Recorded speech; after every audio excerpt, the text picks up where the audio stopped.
All right, we're gonna get started. Everyone enjoying the cool front? Yeah, it's beautiful.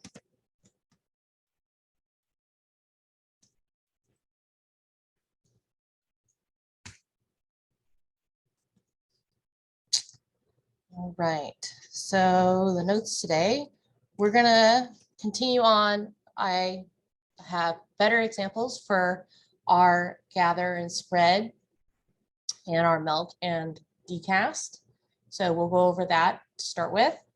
And then once we get comfortable with that, the second part of the class will consist of us starting to learn about basically merging data together. So functions to smoosh things together, whether it be like columns or individual vectors or things like that. Okay.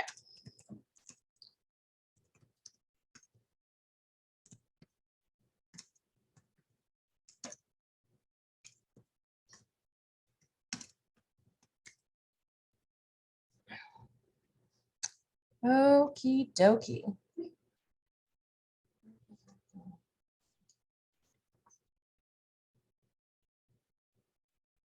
So we're going to work with a data set that's already loaded in R. It's just one of the little data sets that they have to practice with. You may have seen it used on Stack Overflow as like an example. It's called mtcars.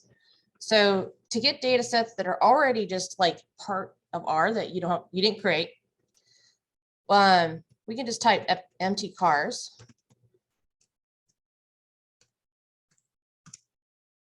And it just pulls up this data set.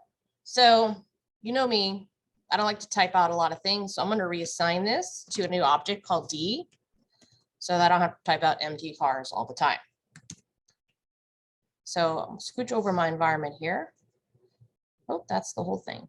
I need my environment. There we go. Put this in the corner. All right. Clear this actually up. Yes. Okay. Clean up my stuff. All right. Alrighty then. Okay. So we spent most of class last time looking at ways that we can reshape our data frames. So going from a wide format, so that's what we have here with our mtcars, to like a long format and then putting it back into a wide format once again. And there were two sets of functions from different packages, gather and spread from tidyverse, and then melt and dcast from the reshape2 package that we were learning. And I had some trouble, so we're going to learn how to do it right today.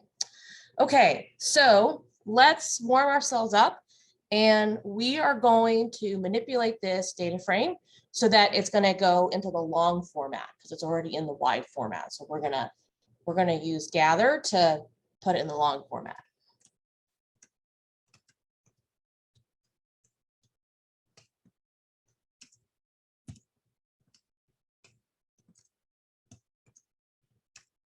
So spread and gather are from tidyverse. So go ahead and load that if you haven't already.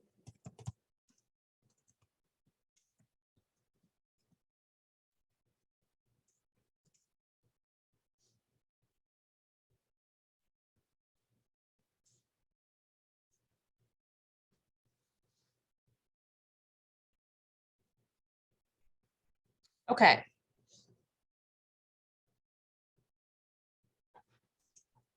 So gather has, if you may remember, has a few arguments, excuse me.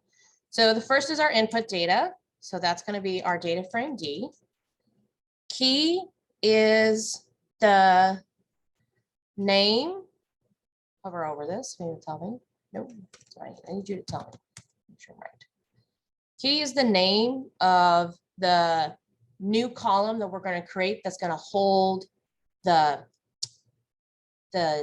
data that we're going to stuff into a single column. So we'll just call this car data. And then value is the name of the column that's going to hold the values. So we'll just call this car values. Okay. And then the last but important piece is we need to tell gather what columns we are asking it to essentially go from wide to long. So in this case, we're going to grab the first 3 here. So we can just do 1 to 3.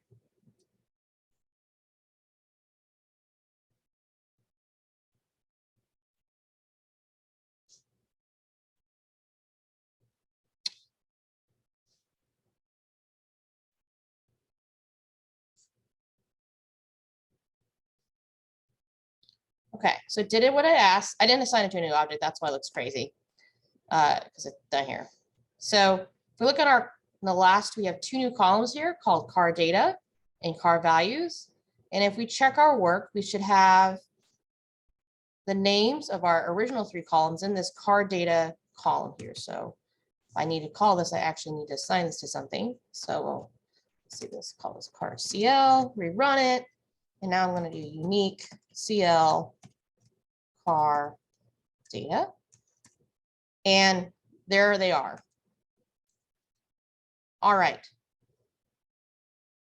So if you have had enough caffeine or tea this morning, you may have noticed that the makes of the cars, they don't have a column name assigned to them on that far left, right? You can't call them. There's not a column name.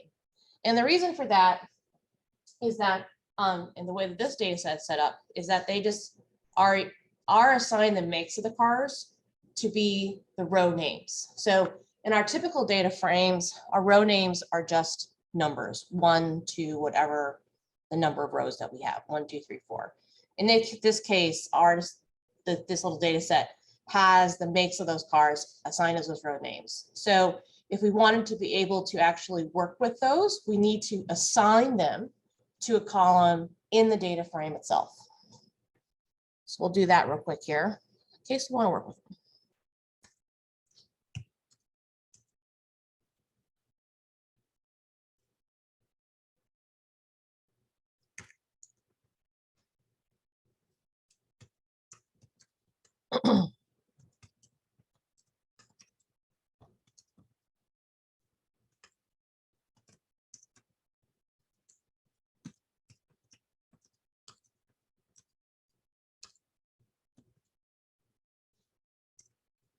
So I can kind of demonstrate this. The function row names calls the row names. So if I say row names D, it returns all these makes. Okay, so to assign these to their own column, we're just going to say D make, right? We're going to new column, and I'm just going to say row names D. So now it's going to look like they're duplicated, but they're not, because now we can actually call them if we want to. Okay.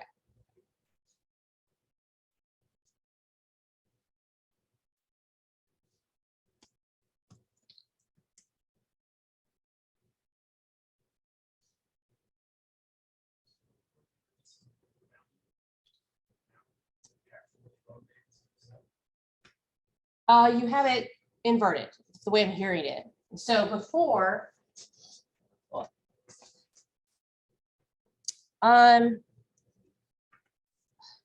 look at this another way. So I'm going to just look at quickly the structure of our original data frame. Okay. Oh, shoot, muggins. I've messed with it. So hang on. Let me reload it. Go back up here, do this. Okay. Okay, there we go. Okay. So when we loaded it in the first time, this is what the data looks like. We don't see any makes on your right because the row names are like they're like an attribute. They're like metadata associated with the data frame, but they're not actually data in it. If you guys ever have to run a PCA in R, the PCA functions will only allow numeric columns in that function we run. But often we want to keep like those metrics, like if it's like flowers, right? Sometimes you're trying to understand like how different morphology metrics, right, like differentiating species. And so if you want to keep the data, the species name with their metrics, what you can do is you can assign the species names as row names. And that way, when R sees your data frame, it just sees numbers, but the row names are storing the extra metadata that lets you track what metrics are assigned to what species. Does that follow? See some confusion. Okay.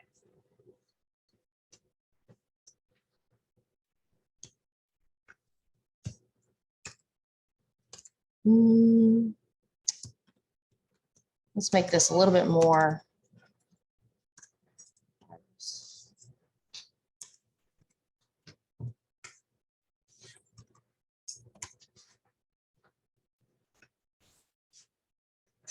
Okay. I just pulled up the iris data set. This is another little dude that's like stored in here. Okay, so right now, trying not to get off track, but right now species is part of that data frame, right? But if you have a function where you just want to run stuff on these number columns, but you don't want to lose this, you can store these names as a row name. So I'll show you.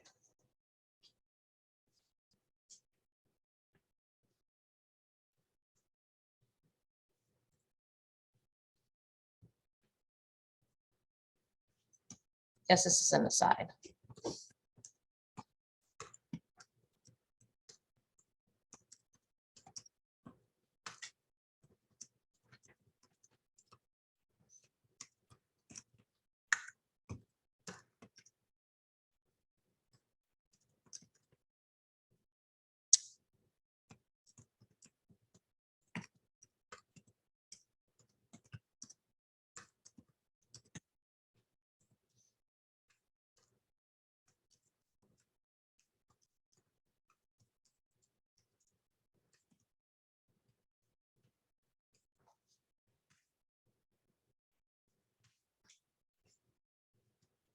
Okay.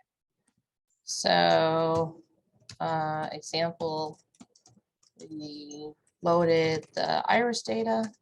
So that's just iris. That's all you have to type. And then I'd reassign it to F because I don't want to type up iris all the time. Okay, so iris has species in it, in the name, in the data set. But like, okay, we got to take that out. Oops, hit F.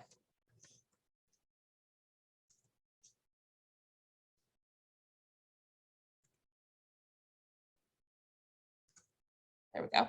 Okay, so what I'm going to do is I'm going to say row names F, and I'm assigning those values to be from the species column. Okay. Oh, it's mad about that. Yeah. Okay. This is actually good. So it's giving me an error because row names are supposed to be unique. So like in a regular, like it's just 1, 2, 3, 4, 5. So these are repeated. That's why it's mad.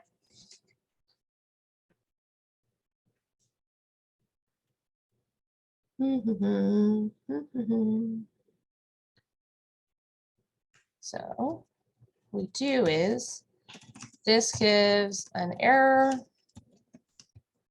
because the species names are not unique. So we got to make them unique. So we'll do this. We're going to do row names F. This is getting a little ahead of what I wanted to do today. That's all right. It's in the same thread. We're going to use a paste function.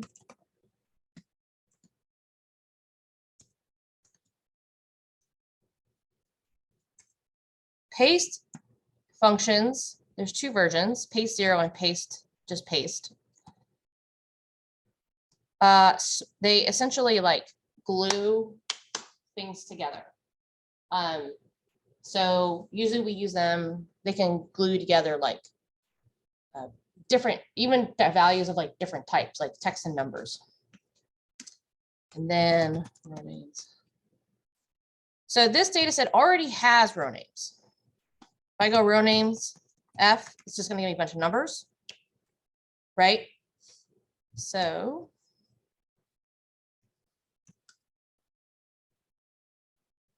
I'm gonna separate it with a period.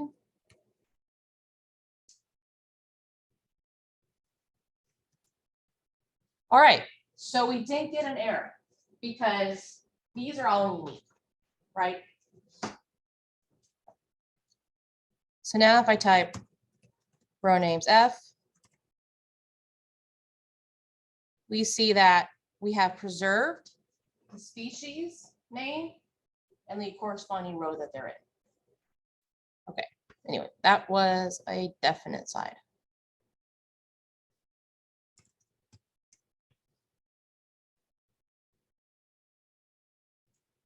So now this looks a little bit like our cars data frame, right? We've got information here as row names. And so again, if you need to do something where you just want to mess with the numeric columns, you can delete this, but that information is preserved over here. Okay.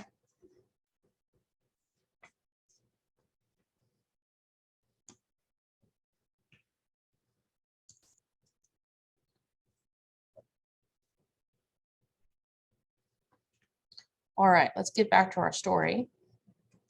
That was a side quest. Side quest is over.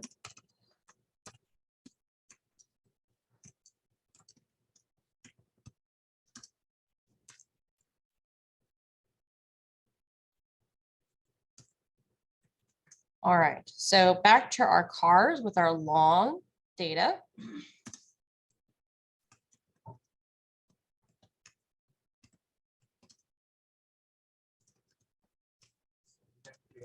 Car data on car games and car data. What? On car data and car games. It was not in the original data. That's right. Let's redo that. I think that's worthwhile to bring that up again since we kind of had a big side quest. Okay, so we made this up here. I'll bring this down.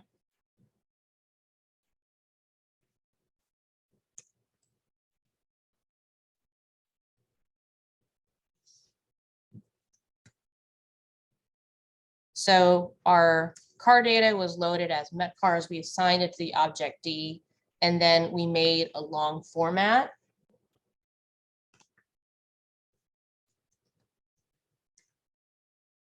This is the original. And so what we're doing is we're taking in this next call on line 42 is we're assigning these metrics to a single column and then putting the values associated with them in a column called car values using this gather function. So our input data is D.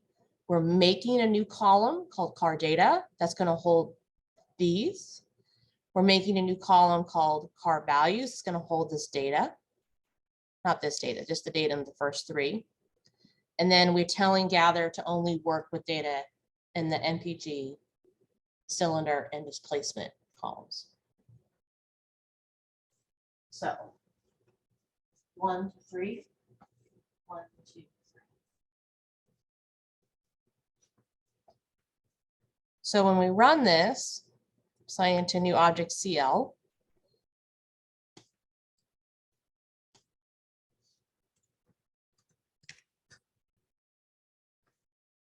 you see that we have added those 2 new columns that we asked, car data, car values, and that if we want to check to see that we should have 3 unique values in here, MPG, displacement, and cylinder.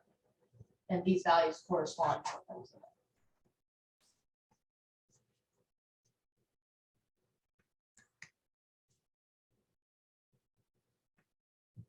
Okay. So let's use the spread function to go from the long format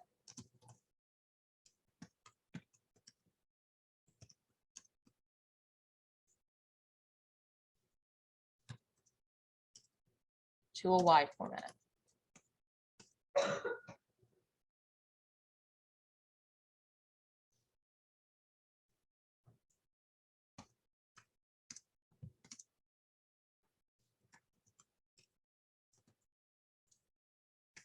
Okay, our input data is CL. That's the long one that we're going to work with. Key is, so now we're identifying the column that we want to split. So we want to split up car data, the values in car data, into their own separate columns. And then the values that we need to split up that correspond are in the column called car values in our CL long format data.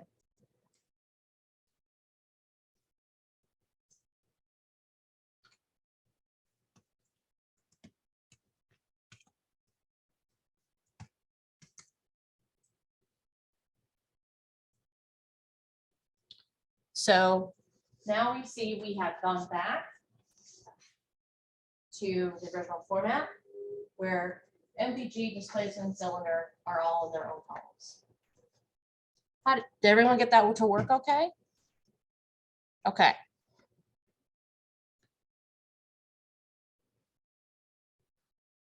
All right, let's do this practice right with this right now.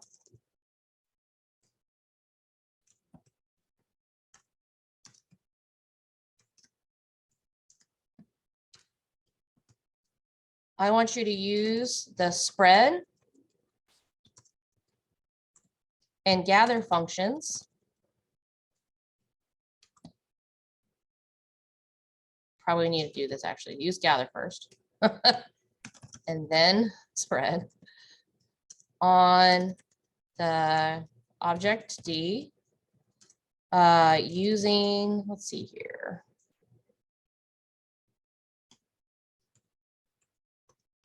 I'm going to identify some different columns to use here.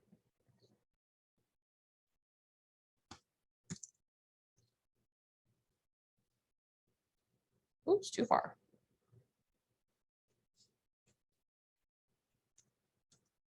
Using the columns.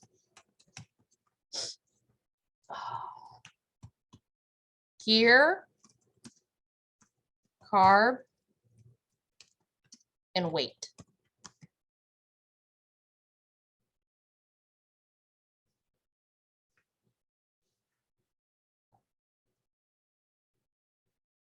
So we're going to, I want you to repeat what we just did up here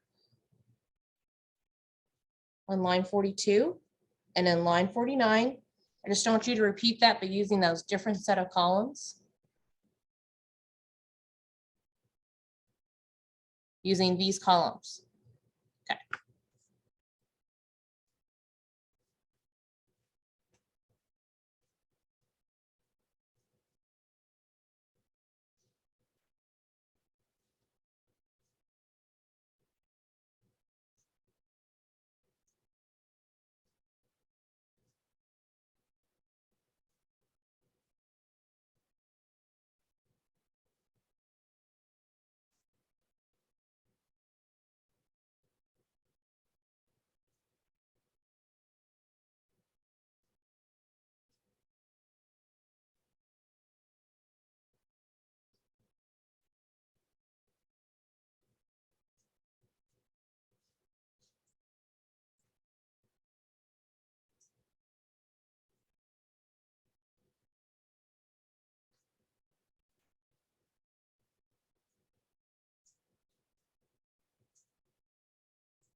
Raise your hand when you've finished. Okay, a couple more minutes, folks.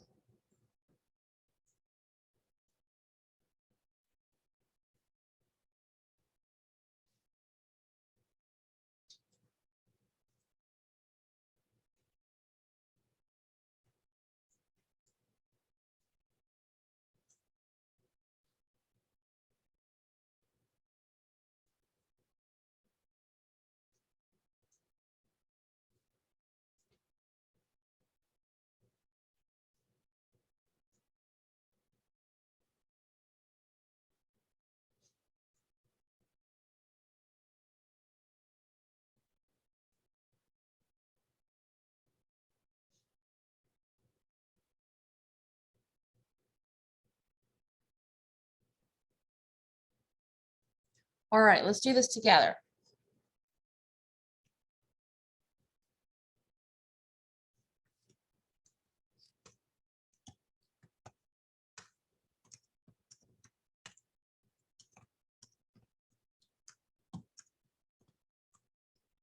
Okay, so the first part I asked was to use the gather function.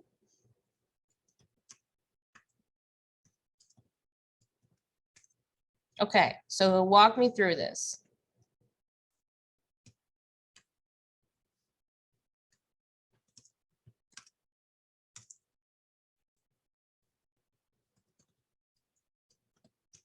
What's our input data? Yep. All right, what are we going to call the hint? The, our key.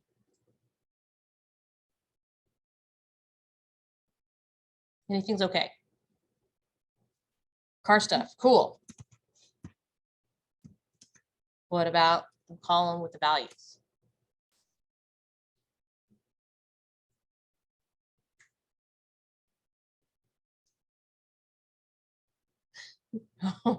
Let's call it values, guys.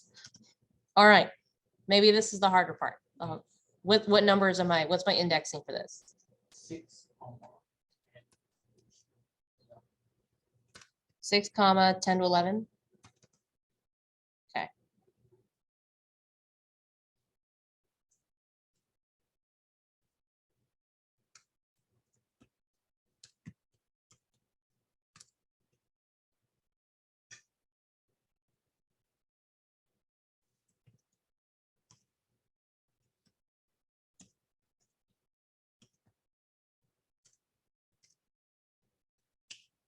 Good job. Yes.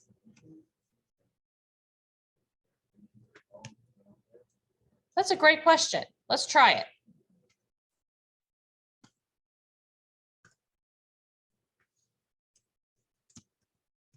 Can we use a C sandwich?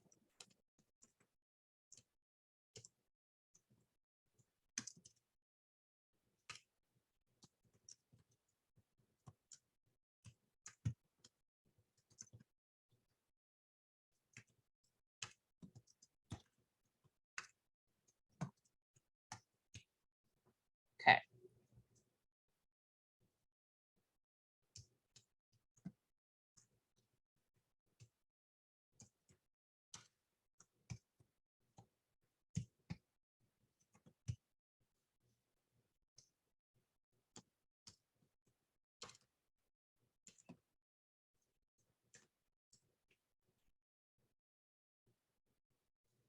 Yes.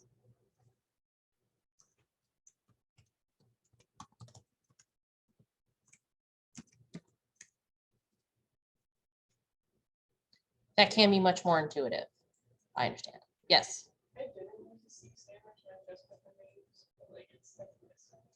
Okay, let's try that. Interesting. Okay. So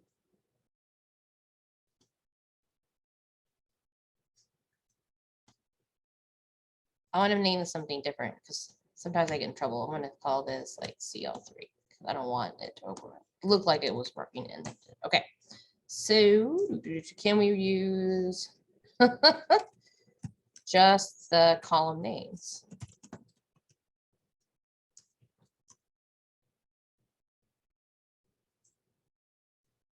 So you just did this? Yeah. Okay. You did have quotations? Okay.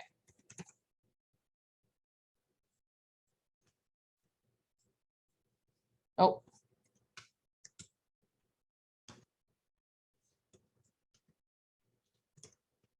Nice. This looks weird to me. Okay.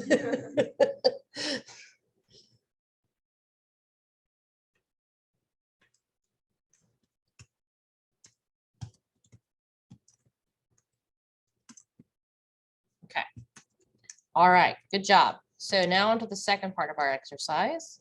We're going to use our spread function.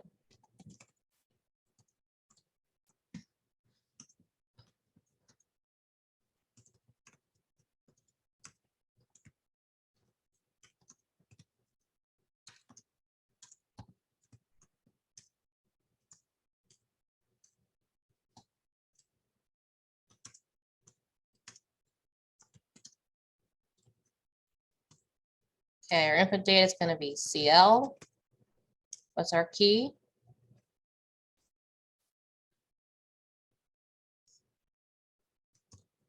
Here, give you a hint.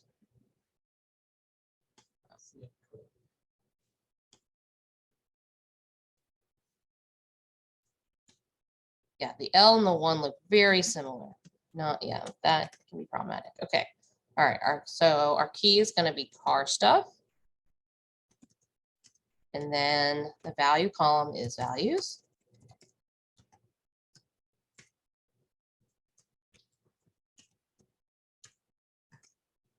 And we're back.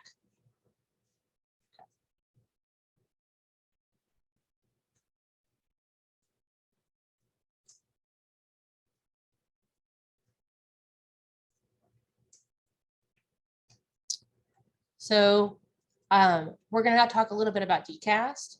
This function does not work. It is not analogous to the spread function. Often we have functions that do exactly the same thing. They're just called different things. The dcast function requires an aggregation, as we're going to see in a second here. So it definitely has its uses if you're trying to basically create a summary, but it doesn't, these are much more valuable if you're just really just trying to swap back and forth without having to aggregate or lose any data, right? Okay.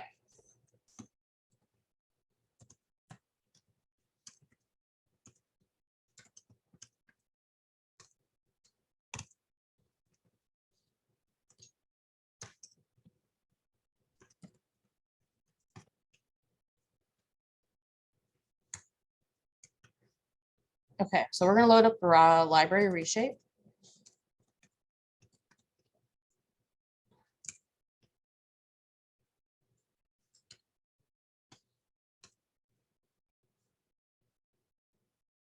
Let me clear this out for a second. Let's get a lot of stuff in there. Okay.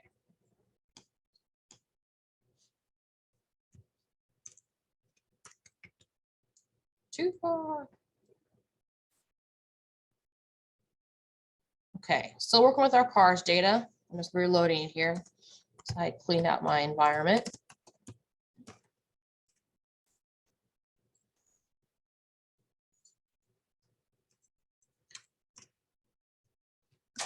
All right.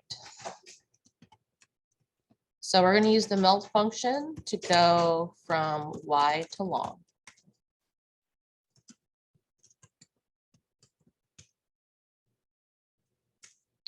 Okay, so our input data is D. Now you may remember from our last class, we really should identify the columns that we want to keep as identifying columns, things that we don't want to melt. And then the measure variables are the things that we do want to melt. So in this case, let's keep, I'm just making this up as I go along. We'll keep MPG, we'll keep cylinder and displacement. Our measure variables are going to be horsepower, HP, and weight.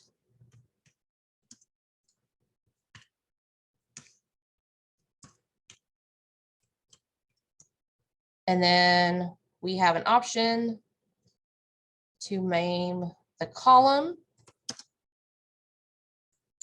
Go. So we'll call the new column car stuff. And the value column, this is the name of the column that's going to hold those values. We'll call it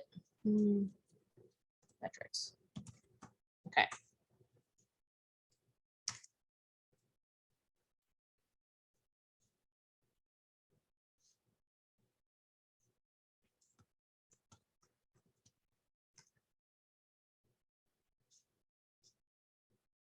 So we've kept our MPG cycle and displacement columns as separate, but we now have wrapped into a single column named car stuff the horsepower and the weight. Also note that melt stores the melted measured variables as factor levels, as factors with levels. So the gather function does not do this.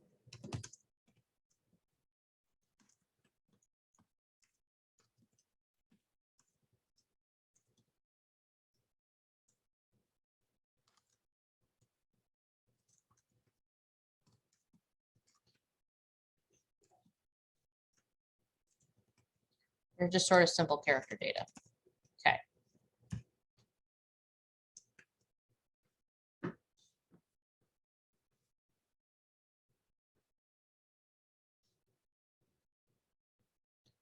Okay, we want to go back using dcast. As I mentioned before, dcast requires an aggregation function. So that means essentially that it requires you to find the sum or the mean or standard deviation of whatever you're trying to spread out. So it has its use sometimes, but not if you're just trying to go back and forth without having to aggregate. Okay.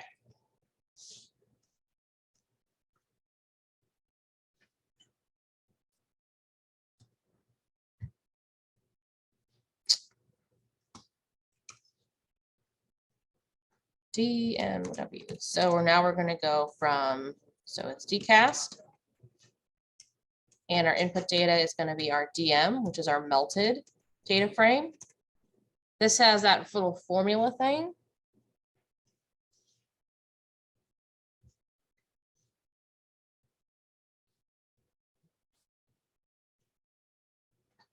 Oops. Where'd you go, buddy?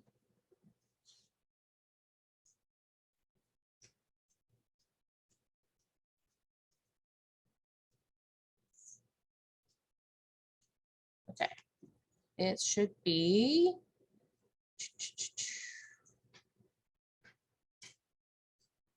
That's right. I think it's this MPG cycle displacement car stuff.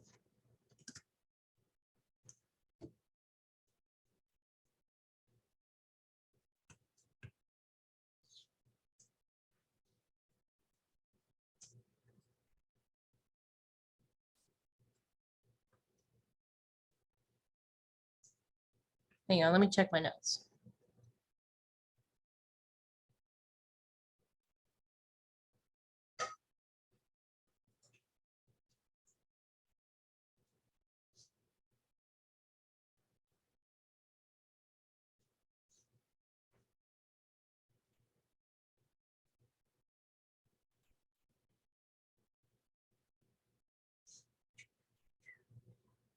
Okay.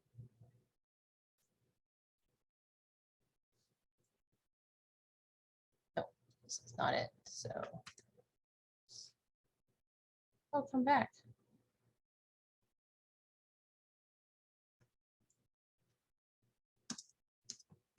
Metrics. That's what I need here.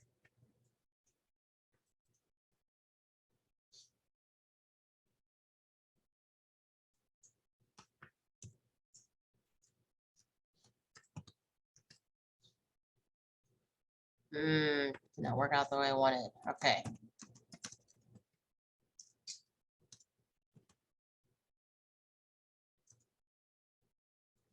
That's what the problem is. I knew it. Okay, I think it's this car stuff.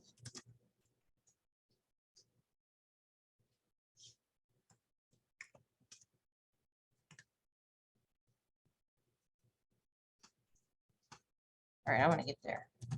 I'm determined.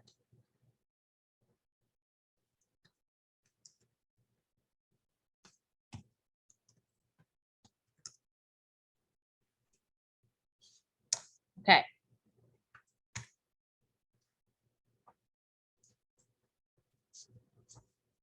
You can see why probably Hadley, who wrote tidyverse, created the spread and gather functions, because these old school base R ones or older functions not quite intuitive.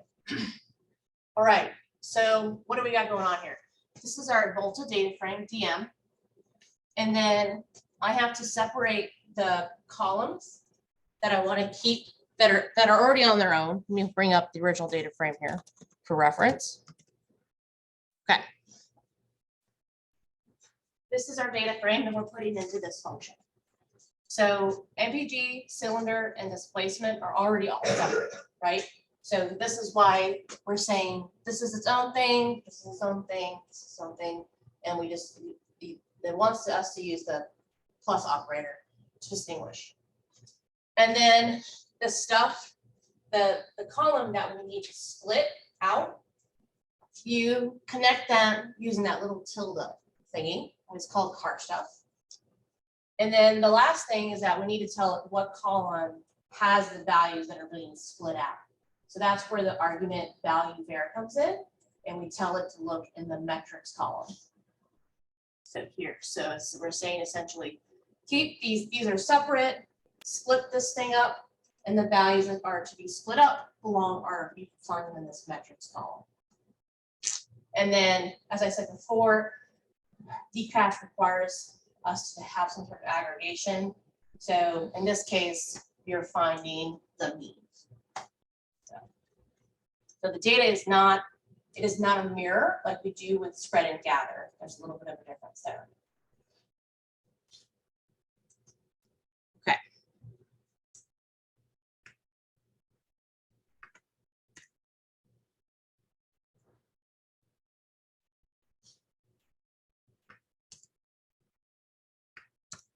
All right, let's move on to doing like smooshing things together. It's a little less kind of maybe brain bending than stuff. All right, so the second part, we're just going to call this merging or joining data together. Okay. Does anybody need to stretch? Glass of water? All good? You guys want to stand up and stretch for a second?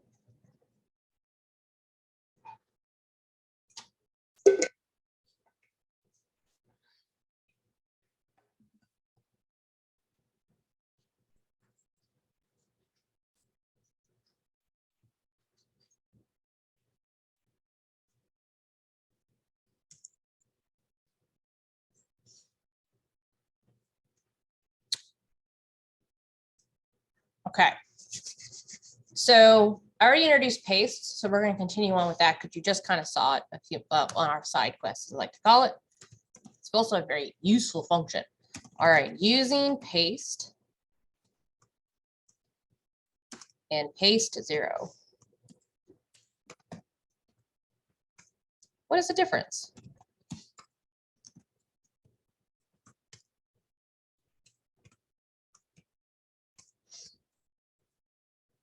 So basically, I'm going to define these. Use when you want to, I want to say glue together values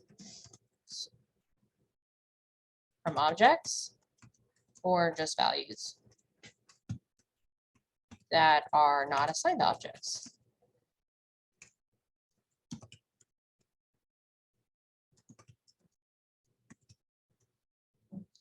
Paste is well defined because it's like glue. It's like Gorilla Glue. Think of paste functions as glue.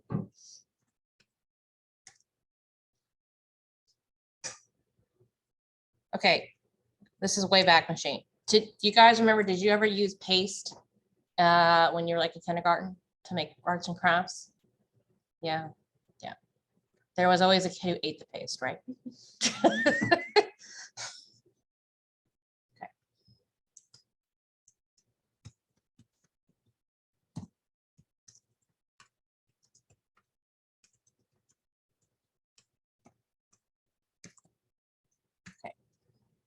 So we're going to make up some sample data for us to use here. So let's see here. I know we did this last time. Just do Halloween things. So let's see here. Just shout out some things that you like about Halloween. I need like 3 of them. Candy. Okay. Ghosts. Okay.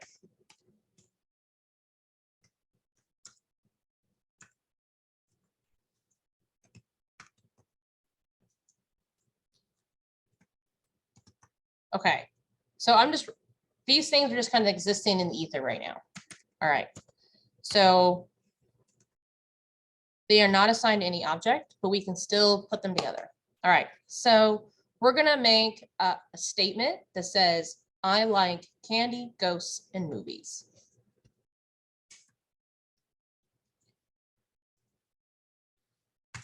We're gonna use just the paste function, not paste 0.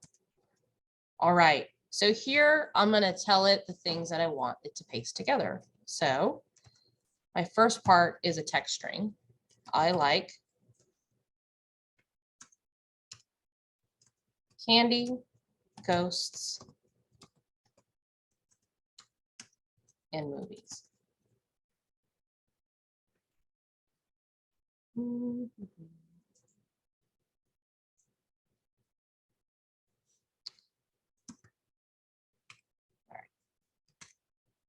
All right, so it's its own little thing. All right, so now I'm going to assign these. This is probably more important. I'm going to assign these to an object now. Let me move these down. This is more logical.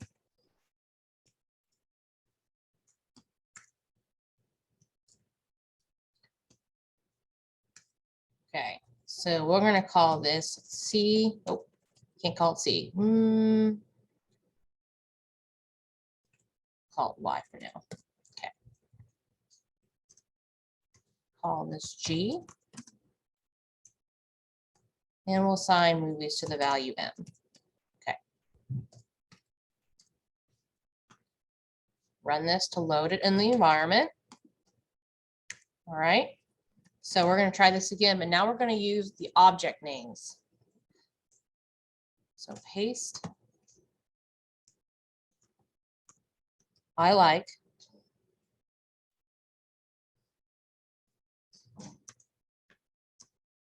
Y, G, M. And then we want to add an argument called separator that we're going to tell R how we want those text elements to be separated in the statement. So I want them to be separated with a space.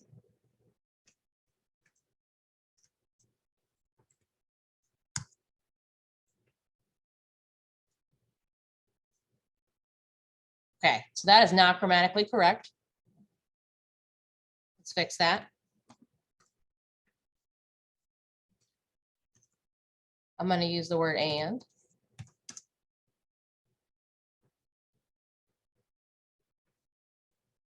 I'm going to add a period to the end of my sentence because grammar is important. I need to add a comma here.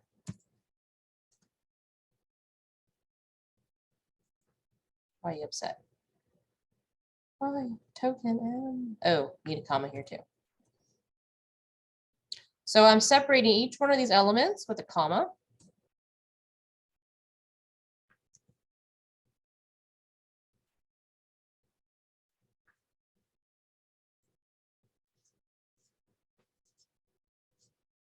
And I told R to separate everything with a space.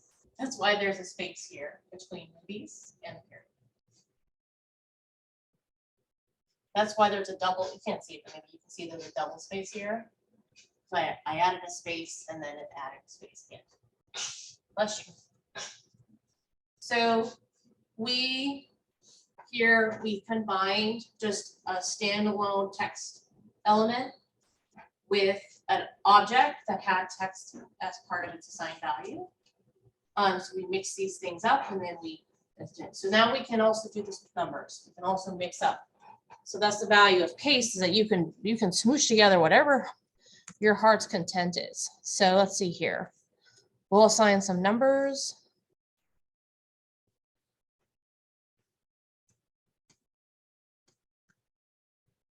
I like 5, 3, and 11.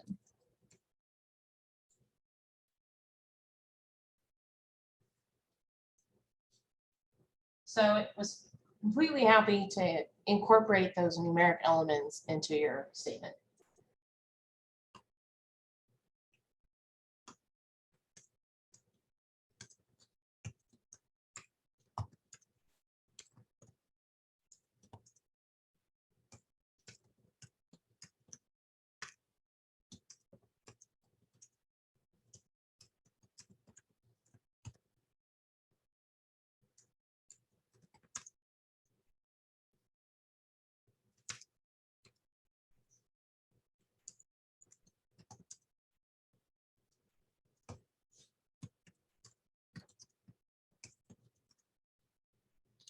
Either text and numbers. Okay.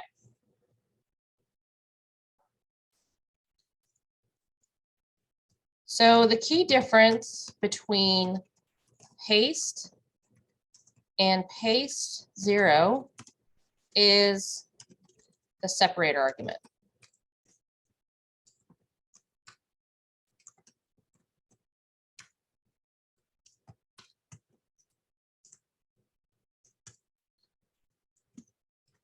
Bless you.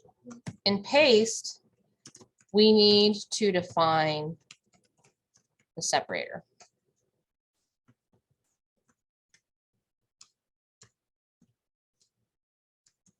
In paste 0,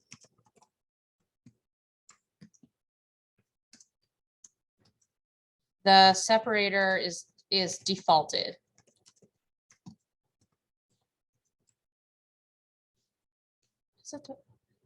Oh wow, I'm having a brain moment. It should be defaulted. Yeah, it's defaulted to a space. All right.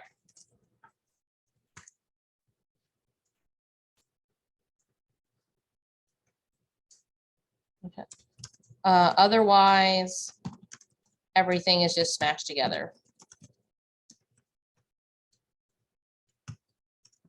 All right, so let's show that. All right, so I want to grab this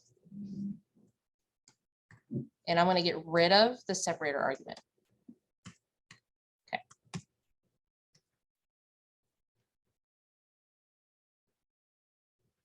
I have these backwards. Dang it.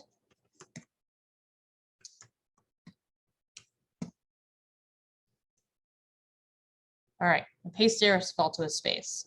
So if I go paste is just default to a space. Paste 0 is defaulted to everything is smashed together.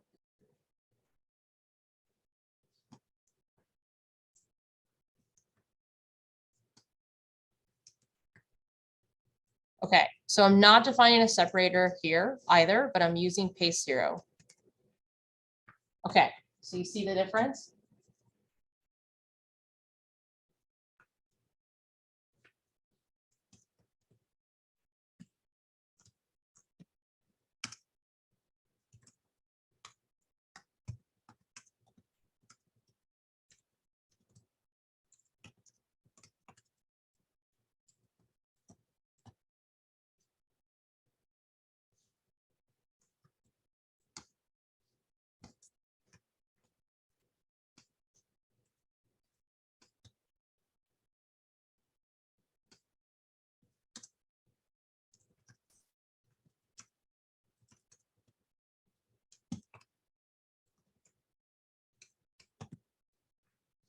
Okay. Default space included, paste 0, default no spaces.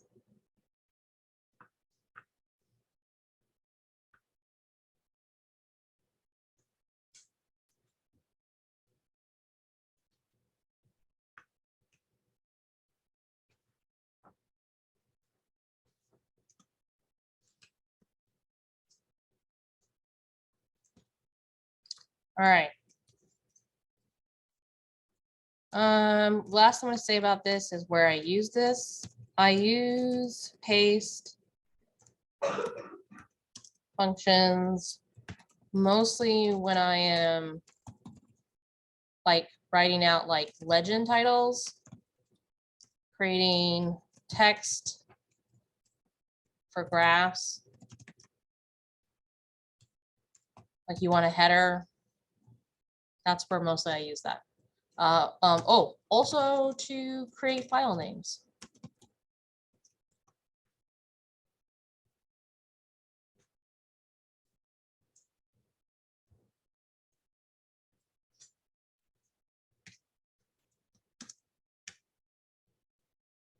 But that's just me. You can see that it's a fairly useful little thing.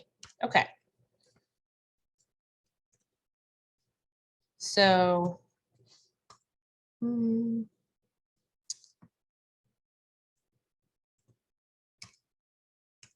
joining columns, we're going to work now with some data frames. So we're going to be joining columns and rows from 2 separate data frames. Okay. We can work with our cars data to do this. So the first thing we need to do is we need to split it up so that we can put it back together again.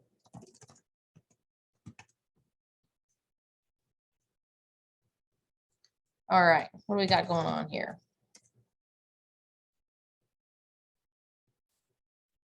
So let's make 2 separate data frames. We'll call one car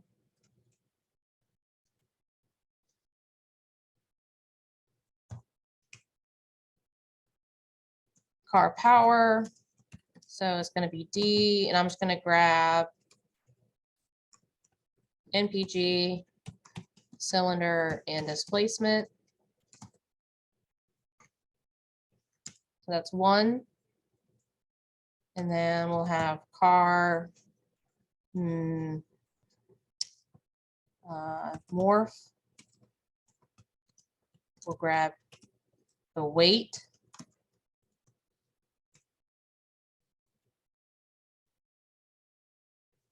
The gear. And the carburetor. Okay. So if I look at the top, these car power, we have 3 things, and then car morph. We've got the other 3. Okay. So now we have 2 separate data frames.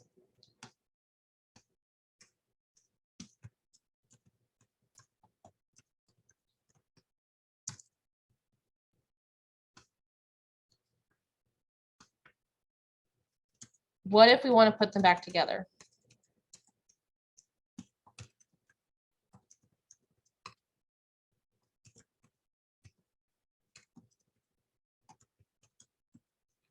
So we split them apart into a single data frame.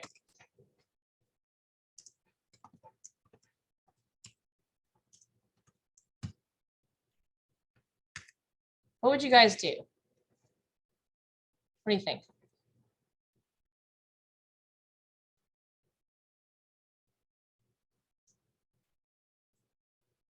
Okay. So the fast and dirty way is to use a base R function called cbind, which is shorthand for column bind. Column bind, not column bind. Anyway, that is a weird homonym. Anyway, okay.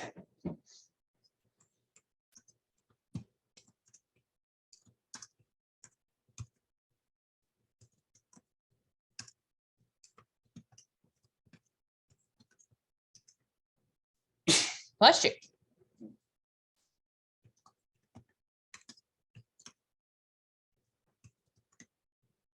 So I don't need to write out each column name. I'm just going to refer to the individual objects, the individual data frame names themselves. Bless you. So we are going to do car morph and car power. That's all I got to do. So I'm saying bind the columns from these two data frames and assign them to a new object called new car.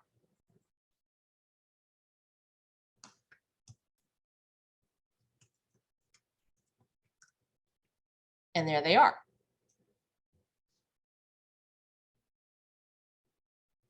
Okay, so there is a danger with using cbind that we need to be aware of.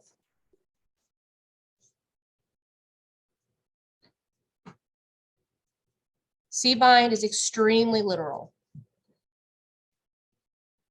Okay, so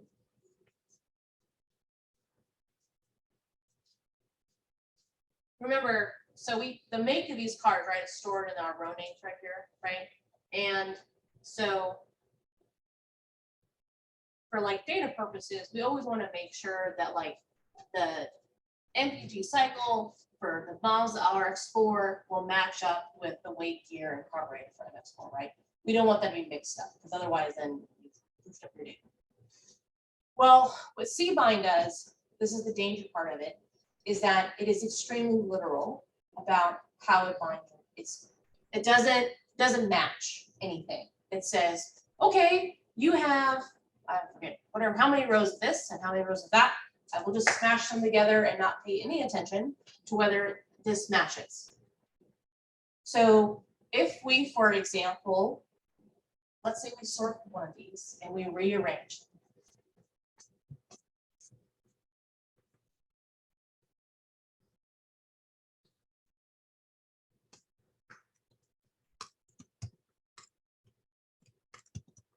So cbind has a big downside that it literally binds the data as is and does not does not match anything up by common values. That's probably the best way to say that. So let's say, for an example, we take our car morph data. I'm just going to assign this to a number, a new object called car free. I'm going to arrange it. I'm just going to rearrange it by, let's see, car morph. Yep, come back. And we're going to do descending here. So I haven't changed the data. I've just sorted it. Okay.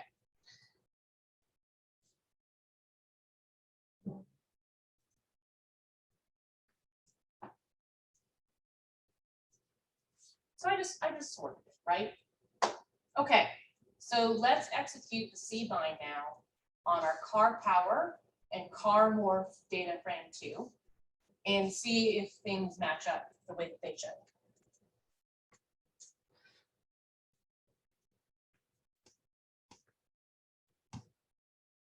Come back. I need you to come back. Oh.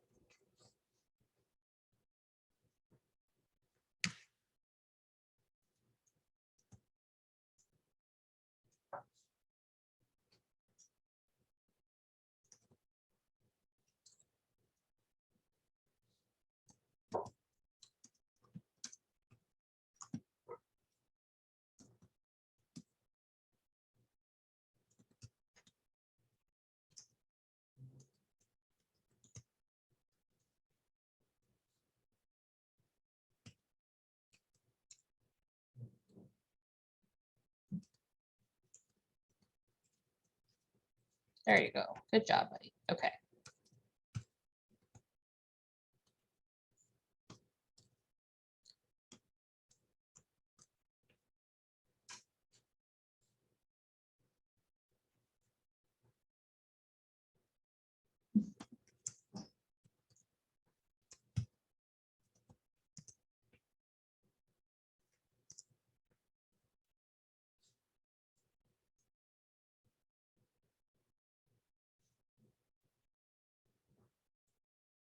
Okay.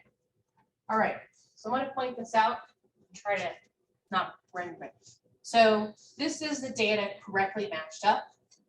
Our weight, gear, and carbs for like our Mazda, right? Correctly match up with the MPG cycle displacement. This is all right. So this is where everything's matching up because we didn't rearrange anything. In this top one, we of course rearranged by gear on the car morph too. So we just sorted it to be ascending. So if you look,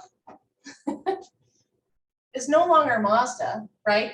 It's now assigned to be a Porsche, but these values are different. So it's not keeping the integrity. Okay.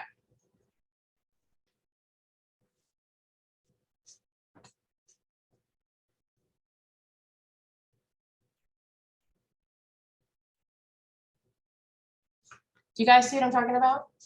Okay.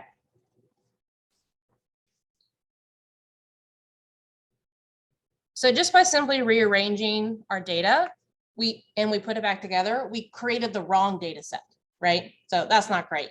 We really want to be able to join our data sets and be specific about what common values it needs to use so that the data remains the way that it should be.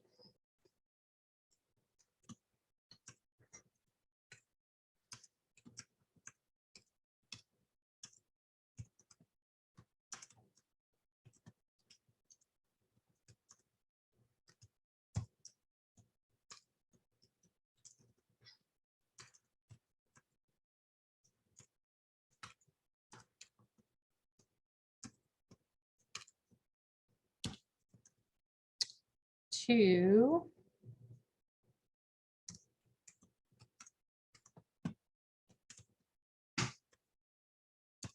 and not to dismiss Mazda, but a Mazda is not a Porsche. So not the same thing.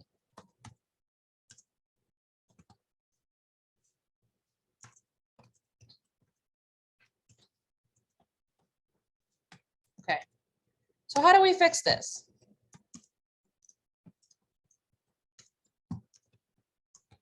Well, we can use a function called merge that allows us to be a lot more specific.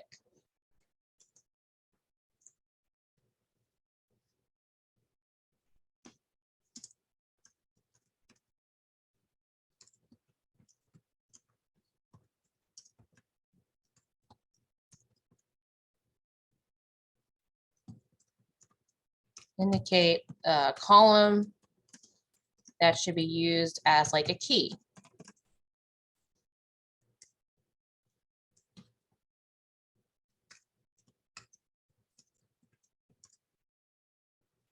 To ensure the columns properly match up. Let me make sure this is not right. Make sure the rows properly match up. That's the way to think about it. Okay. Okay, so to do this, we're going to go back to, let's see, what are our two things we're doing? Car morph. Okay, so we need to actually pull out those car makes that are currently stored as row names and make them an actual column because we're going to use those car makes as our key value here. So we're going to go back and just do what we did before earlier in class. So for each one of our two separate data frames, I'm going to say car morph. And I'm going to make a new column called make. I'm going to just reassign the row names.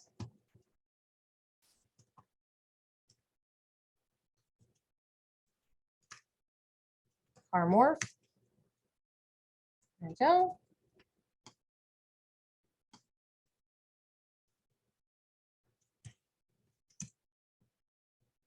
Did I spell it wrong? I did, certainly did.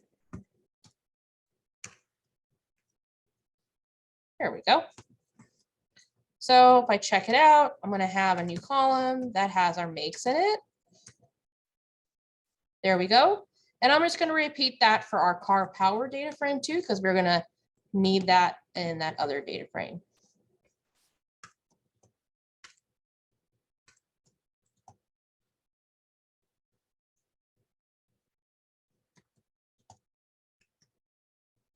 Okay.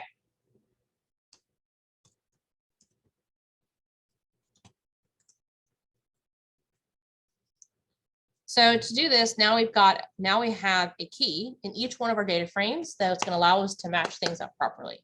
Okay.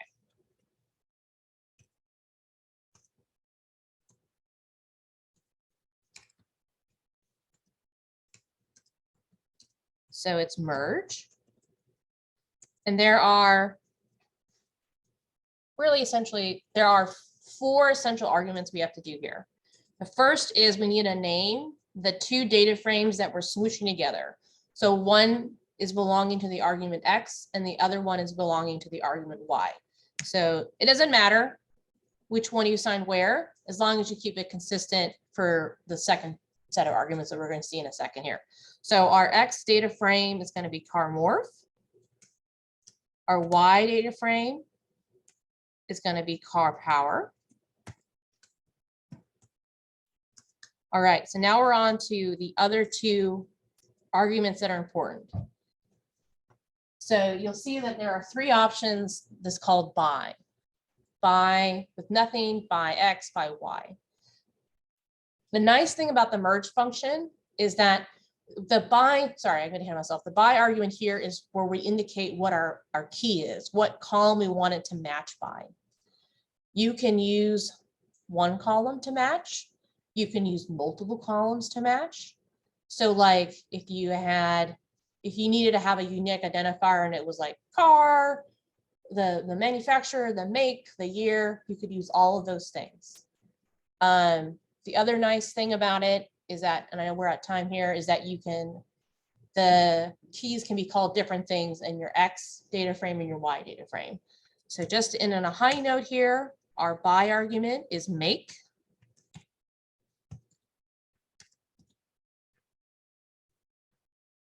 And then the last one is just all equals true, which means we're going to match all the rows together. Okay. So if we look at new car 3, and don't worry, we will look at this again. We see that everything has been matched up properly using that make column as the key. It doesn't matter if things have been rearranged. It'll still use the correct key to match everything up. Okay. All right. So my action items are, I'm going to get your exams back to you by Tuesday. And then you're going to see a homework assignment up for spread and gather that'll be due on Tuesday too. So much grading. Come find me if you have any questions about this stuff.